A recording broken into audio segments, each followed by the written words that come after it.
বাংলা ধারাবাহিকের জগতে অভিনেত্রী সঞ্জিতা ভট্টাচার্য সকলের অতি পরিচিত মুখ। প্রায় 2 দশকেরও বেশি সময় ধরে টেলিজগতের সঙ্গে যুক্ত আছেন তিনি। শুরু থেকেই বরাবরই পার্শ্ব চরিত্রেই কাজ করে আসছেন সঞ্জিতা। বাড়ির কাজের লোক থেকে কাকিমা জেঠিমা গোছের চরিত্রেই বেশি দেখা যায় তাঁকে। কমিক রোলেও বহু ধারাবাহিকে দক্ষতার সঙ্গে অভিনয় করেছেন। সবার প্রিয় সঞ্জিতা ভট্টাচার্য চন্দননগরের মেয়ে। সেখানেই তাঁর শৈশব কাটে। চন্দননগরেই কৃষ্ণ ভাবিনী নারী শিক্ষা নিকেতন থেকে স্কুল জীবন সম্পন্ন করার পর রবীন্দ্র ভারতী বিশ্ববিদ্যালয়ে লেখাপড়া করেছেন। খুব অল্প বয়স থেকেই অভিনয়ে শিখতেন সঞ্জিতা। বিদ্যালয় বা কলেজের নানান অনুষ্ঠানে পারফর্ম করতেন তিনি। তারপর একসময় সুযোগ পান টেলিভিশনে। 2-1টি ধারাবাহিক ও কিছু টেলিফিল্মে কাজ করার পর ইটিভি বাংলার মেঘবালিকা ধারাবাহিকের মাধ্যমে জনপ্রিয়তা পান।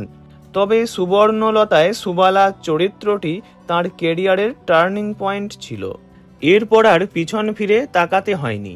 বয়েই গেল রাজ্যটোক, সীমারেখা, 7 পাকে বাঁধা, এখানে আকাশ নীল, ভূতু, প্রেমের কাহিনী, কন্যাদান, তোমাদের রানী, তোমার খোলা হাওয়া, খেলাঘর, আলোর ঠিকানা, প্রথম কদম ফুল ইত্যাদি বহু ধারাবাহিকে অভিনয় করেছেন।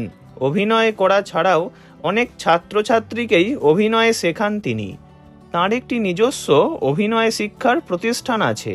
তিনি এবং তাঁর স্বামী দুজনে মিলেই সেটা চালান। ব্যক্তিগত জীবনে সঞ্জিতা বিবাহ করেছেন সুমিত দামকে। সুমিতবাবু টলিউডের সঙ্গেই যুক্ত আছেন। তিনি পেশায় একজন পরিচালক ও চিত্রনাট্য লেখক। কিছু ধারাবাহিক প্রযোজনাও করেছেন তিনি। অভিনয় জগতে এসেই সুমিত ও সঞ্জিতার আলাপ। কাজের মাধ্যমেই বন্ধুত্ব, প্রেম ও পরে বিয়ে। দুজনেই যেহেতু অভিনয় জগতের সঙ্গে যুক্ত, তাই কাজের ব্যস্ততা থাকে প্রচুর। তবে সময় পেলেই দুজনে নিজেদের মতো করে সময় কাটান। নানা জায়গায় বেড়াতে যেতেও দেখা যায় তাঁদের। পারিবারিক জীবনে খুবই সুখী মানুষ সঞ্জিতা ভট্টাচার্য। ভালো থাকুন তিনি।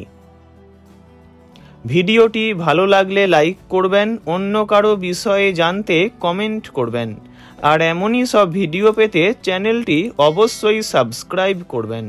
ধন্যবাদ।